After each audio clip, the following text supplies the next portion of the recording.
Whether you know new Who or old Who, we're going to talk about a kind of a combination of both of them, and looking particularly at how gender has been portrayed and what I think works on the show and why the show has lasted so long. We all know it started in 1963.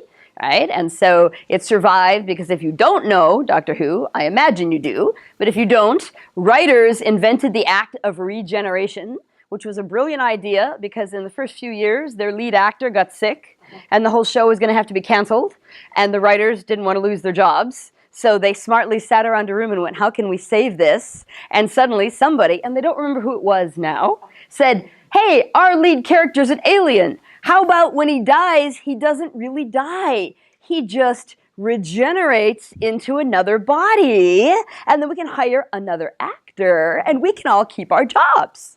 And the network was agreeable to that, and they did it. And of course, as we know, they've done it and done it and done it over the years.